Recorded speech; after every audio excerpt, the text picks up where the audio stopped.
Hello students, friends, audience and guys, how are you today? I hope that everyone is extremely and absolutely fine.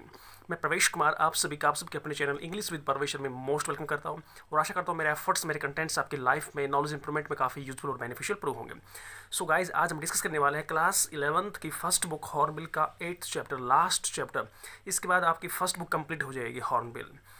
तो students title है silk road, लिखा है इसको निक Middleton ने। अब देखिएगा जो राइटर है ये इसका नाम लिखा गया यहाँ पर निक मिडल्टन।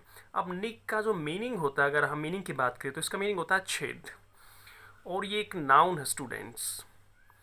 तो इसका मीनिंग नाउन है तो पिशाच बोल सकते हो आप, शैतान बोल सकते हो, इसका मीनिंग ये बनता है। और एक तरफ से इसका मीनिंग अगर देखा जाए तो छेद भी होता है, लेकिन ये नाम है स्टूडेंट्स, तो इसका हमको ये मीनिंग नहीं निकालना है। ये किसी व्यक्ति का नाम है, राइटर का नाम है, तो निक मिडल्टन। अगर हाँ मीनिंग की बात करें तो मैंने आपको बता दिया, यदि हम इसको नाउन कंसिडर करते हैं तो इसका मीनिंग होता है पिशाच या शैतान, और एक मीनिंग इसका होता है छेद।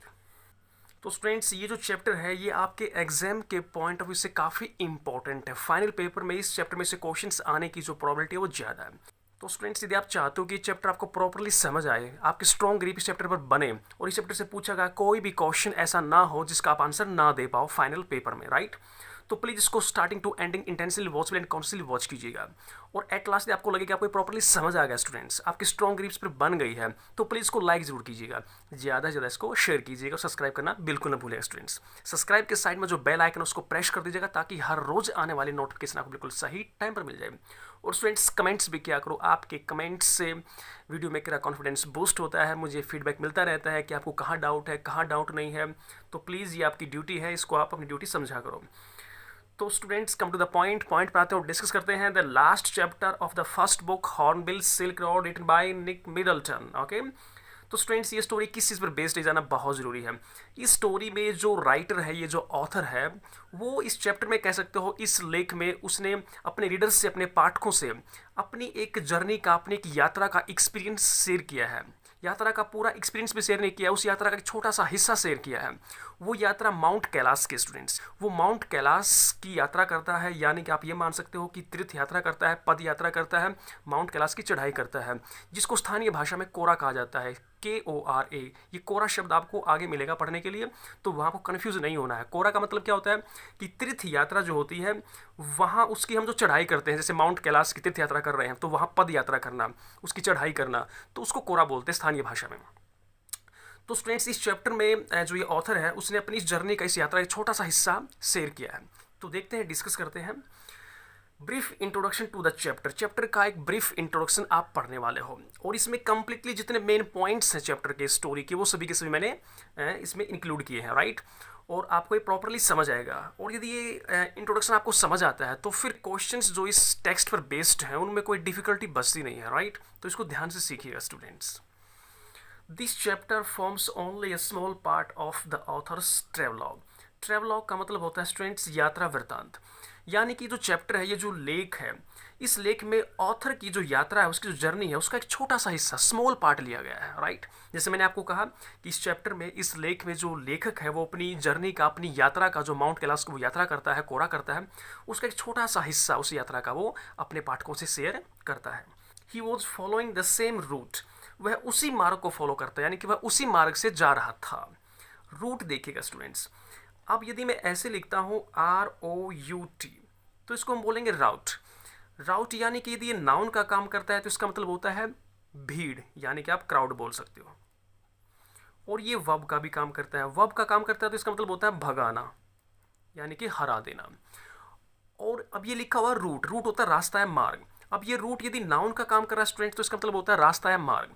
और यदि ये वर्ब का काम कर रहा है तो इसका हिंदी होता है स्टूडेंट्स फिर चलना, जैसे कि वॉक, गो। ये दो जो वर्ब हैं वो इसी के सिमिलर है, इसी का आप ये बोल सकते हो कि सिनोनिम्स है, राइट। तो रूट यदि नाउन है तो मार्ग या रास्ता, और रूट यदि हम एज ए वर्ब यूज कर रहे हैं तो इसका मतलब होता है चलना, यानी कि वॉक करना, गो, राइट। और एक और शब्द होता है जो इसी का सिमिलर होता है स्टूडेंट्स, जैसे कि मैंने लिखा ROOT, रूट। अब ये रूट जड़ होता है, यदि ये नाउन है तो स्टूडेंट्स जड़ बोलेंगे या मूल आप बोल सकते हो। ये एडजेक्टिव का भी काम करता है यही शब्द, यदि इसको हम एडजेक्टिव के रूप में यूज कर रहे हैं तो इसका हिंदी होगा जड़ का या मूल का जो वर्ड है वो हम यूज करेंगे साथ में। और ये वर्ब के रूप में भी काम करता है, ROOT रूट। एक सरप्राइजिंग है कि क्या रूट नाउन के रूप में भी काम कर सकता है, एडजेक्टिव के रूप में भी, और ये डेफिनेटली वर्ब के रूप में भी काम कर सकता है। तो यदि ये वर्ब है तो इसका मीनिंग होगा, इसका हिंदी होगा जड़ पकड़ना, यानी कि जड़ जमाना। ऑलराइट, तो ये जो शब्द थे तीनों सिमिलर है, यानी कि साउंड हल्के से डिफरेंट है, स्पेलिंग डिफरेंट है, तो एक्सेंट जो है वो कुल मिलाकर सेम ही है, इसलिए मैंने तीनों शब्द आपके साथ शेयर किए हैं। राइट, तो इसमें कहा कि he was following the same route, वह उसी मार्ग से जा रहा था, that was known as the silk route और the silk road in ancient times, यानी कि प्राचीन समय में जिसको सिल्क रोड या फिर आप बोल सकते हो कि सिल्क रूट के नाम से जाना जाता था।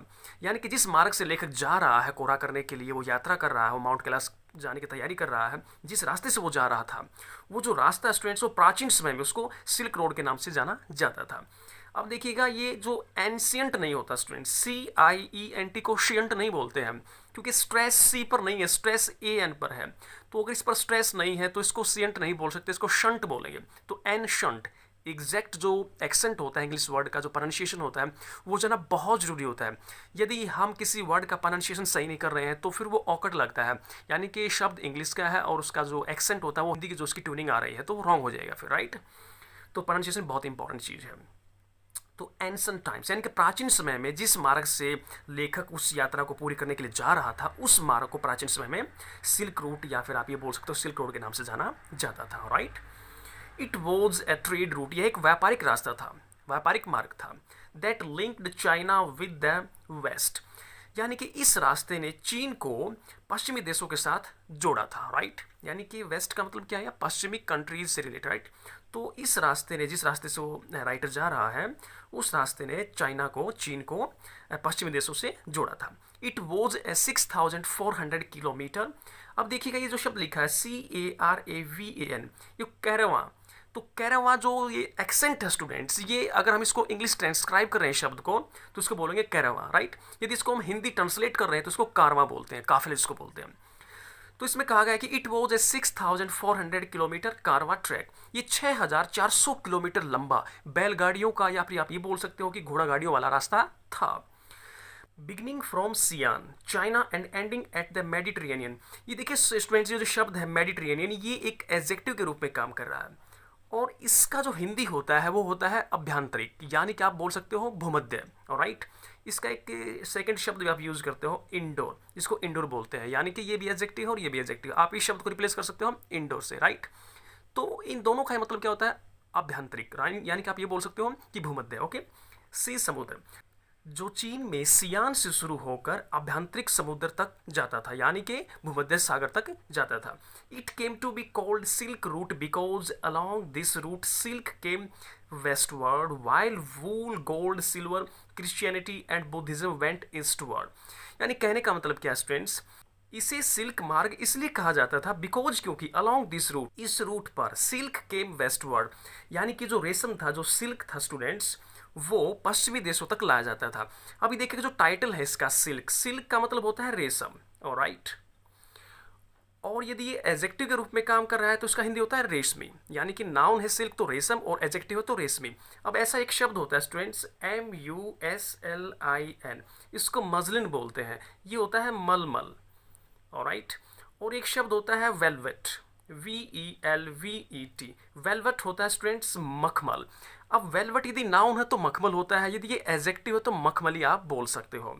ऑलराइट, तो वैसे इसमें लिखा कि सिल्क केम वेस्टवर्ड, यानी कि जो रेशम था स्टूडेंट्स वो पश्चिमी देशों तक लाया जाता था इसी मार्ग से, इसलिए इस मार्ग को सिल्क रूट कहा जाता था। राइट, जबकि पूर्वी देशों को इसी मार्ग से ऊन, सोना, चांदी, ईसाई धर्म और बुद्ध धर्म लाया गया। Right, the author here describes only a small part of his journey, यहाँ लेखक अपनी यात्रा का एक छोटा सा हिस्सा, छोटा सा पार्ट शेयर करता है अपने पाठकों से।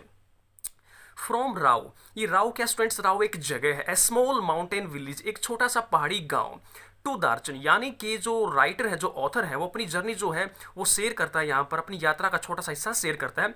जो यात्रा कहाँ से शुरू होती है, राव से लेकर दार्चन तक की अपनी यात्रा वो शेयर करता है।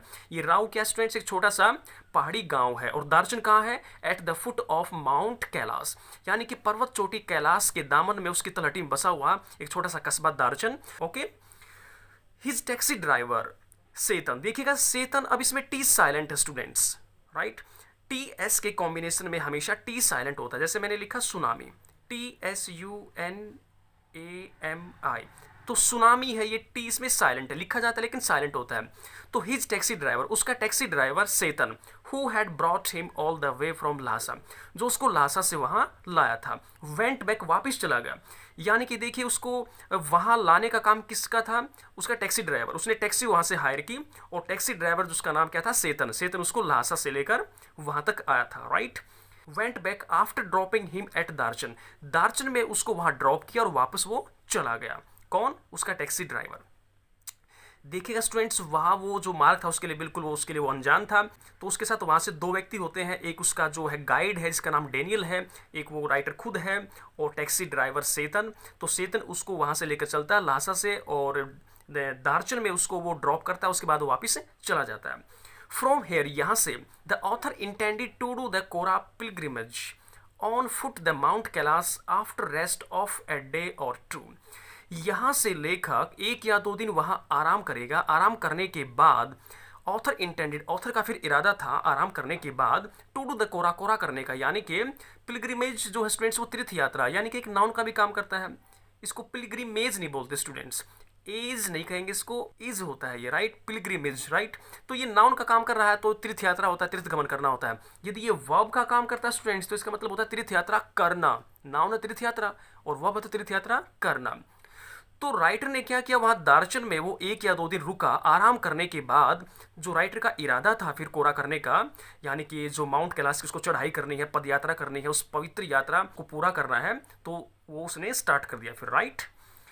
The author had heard a lot about the beauty of lake Mansarovar, लेखक ने बहुत कुछ सुन रखा था, किस चीज़ के बारे में, लेक मानसरोवर, मानसरोवर झील की सुंदरता के बारे में, and the holy pilgrimage to mount Kailash, यानी कि पर्वत चोटी कैलाश की जो तीर्थ यात्रा वो करने जा रहा था, उस तीर्थ यात्रा की पवित्रता के बारे में और मानसरोवर झील की सुंदरता के बारे में लेखक ने बहुत कुछ सुन रखा था। देखिए स्टूडेंट, जो ये लेक है, अब एक शब्द होता है लैक, अब लैक यदि ये नाउन है तो कमी और अभाव इसका मीनिंग होता है, और यदि लैक को वर्ब के रूप में यूज करें तो कमी होना, अभाव होना, ये लैक होता है और ये लेक होता है। तो वहाँ की यात्रा शुरू करने से पहले लेखक जो है उस जगह से काफ़ी इंस्पायर था, मानसरोवर झील की सुंदरता से भी काफ़ी वो इंस्पायर था, उसने पहले उसके बारे में पढ़ा था, और जो माउंट कैलाश की वो यात्रा करना चाहता था तो वहाँ उस पवित्र तीर्थ यात्रा के बारे में उसने बहुत कुछ सुन रखा था। लेकिन जो वहाँ जाता है तो सब कुछ अपोजिट होता है, but his on experience was quite the opposite, किंतु उसका खुद का एक्सपीरियंस जो वो रहा वो बिल्कुल अपोजिट था, यानी कि वो इतनी सुंदर जगह बिल्कुल नहीं थी, काफ़ी प्रदूषित हो गई थी, क्योंकि तीर्थ यात्री वहाँ जाते हैं तो वो खाने का सामान लेकर जाते हैं, तो वो जो खाने के सामान के जो पैकेट होते हैं उनको वहीं पर डाल देते हैं, कूड़ा कचरा बहुत ज़्यादा वहाँ पर डर्ट उन्होंने बना रखा था, उस जगह को पूरा एक गार्बेज बना रखा था। He found the place very dirty, देखिएगा ये क्वाइट जो है, अब इसके तीन शब्द होते हैं, एक होता है क्विट, क्विट मतलब होता है छोड़ना, एक शब्द होता है क्वाइट, क्वाइट मतलब होता है शांत या चुप, और ये क्वाइट होता है बिल्कुल या सही, तो ये ऑपोजिट उसका एक्सपीरियंस था। He found the place very dirty and uninspiring, तो जब वो वहाँ का एक्सपीरियंस करता है तो उसको वो स्थान कैसा लगा, बहुत ही डर्टी था, खराब था और एक अनइंस्पायरिंग था, आकर्षण रहित था। It was an off season time, और जब वो यात्रा के लिए गया था वहाँ कोरा करने के लिए तो वो ऑफ सीजन था, यानी कि तीर्थ यात्रा का उस समय था ही नहीं। And he could meet there only one fellow pilgrim, और वहाँ उसको सिर्फ एक ही तीर्थ यात्री अपना साथी मिला, यानी कि तीर्थ यात्री वहाँ पर थे ही नहीं, क्योंकि ऑफ सीजन पर वो गया था, तो वहाँ सिर्फ एक ही व्यक्ति था, एक ही उसका साथी था, who had come to the कोरा, जो कोरा करने के लिए आया था। And he too was not very enthusiastic about it, और वह भी इस संबंध में ज़्यादा उत्साह से नहीं भरा हुआ था, यानी कि वो भी इस चीज़ को लेकर काफ़ी उत्साहित नहीं था, उस यात्रा को लेकर जो उसका साथी था वो भी काफ़ी उत्साह में दिखाई नहीं दे रहा था, राइट। तो स्टूडेंट्स, कुल मिलाकर आपने ये जो इंट्रोडक्शन पढ़ा है तो मैं आशा करता हूँ आपको प्रॉपर्ली समझ आ गया है। इस चैप्टर के अंदर कंप्लीटली जो एक ब्रीफिंग मैं आपको दूँ, एक कंक्लूजन रिजल्ट की अगर बात करूँ किस चीज़ पर बेस्ड है स्टोरी, तो ये स्टोरी स्टूडेंट्स बेस्ड है ऑथर की जो उसकी जो जर्नी है, उसका जो आप ट्रेवलॉग बोल सकते हो, उसकी यात्रा वृतांत है। ऑथर इसमें अपनी एक यात्रा का छोटा सा हिस्सा शेयर करता है अपने पाठकों से कि उसने माउंट कैलाश की पवित्र तीर्थ यात्रा की थी, वहाँ उसने कोरा किया था, यानी कि वहाँ की उसने चढ़ाई की थी, ओके। तो उसी पर डिस्कस किया गया है, तो वो किस प्रकार से उस यात्रा को पूरा करता है। उसके साथ दो व्यक्ति और होते हैं, एक उसका गाइड होता है डेनियल, एक उसका टैक्सी ड्राइवर होता है जिसका नाम सेतन है, वो उसको लासा से लेकर जाता है और वहाँ दार्चन में उसको ले जाकर छोड़ देता है। गाइड का काम क्या है कि उसको उसका मार्गदर्शन करना, राइट। तो फिर वहाँ उसको एक ही साथी मिलता है और वो साथी भी ज़्यादा उत्साह में दिखाई नहीं दे रहा है उस यात्रा को लेकर। ओके, तो इस प्रकार से उसको काफ़ी बॉर्डम फील होता है और जो सुंदरता उसने पढ़ी थी उस जगह के बारे में वो सुंदरता एक्चुअल में थी भी नहीं, क्योंकि वहाँ तीर्थयात्री हर सीज़न में जाते हैं, तो यानी कि जहाँ भी इंसान की पहुँच है वो जगह स्टूडेंट्स उस जगह की सेंटिटी डेफिनेटली डिस्ट्रॉय हो ही जाती है। वो जगह होली हो ही नहीं सकती। जो इंसान की पहुँच से परे है वही जगह पवित्र हो सकती है, क्योंकि इंसान जो है वो हर जगह को डर्ट में बदल देता है, गार्बेज में बदल देता है। ओके, तो ये था स्टूडेंट्स आपका स्टोरी। आशा करता हूँ समझ आया होगा। फिर भी कोई डाउट स्टूडेंट्स तो आप कमेंट बॉक्स में शेयर कर सकते हो। तो स्टूडेंट्स मिलते हैं नेक्स्ट वीडियो में इसी चैप्टर के क्वेश्चंस एंड आंसर्स के साथ। तो तक के लिए thanks for watching this video. Thank you very much. Take care, keep studying, keep enjoying. Bye guys and best of luck.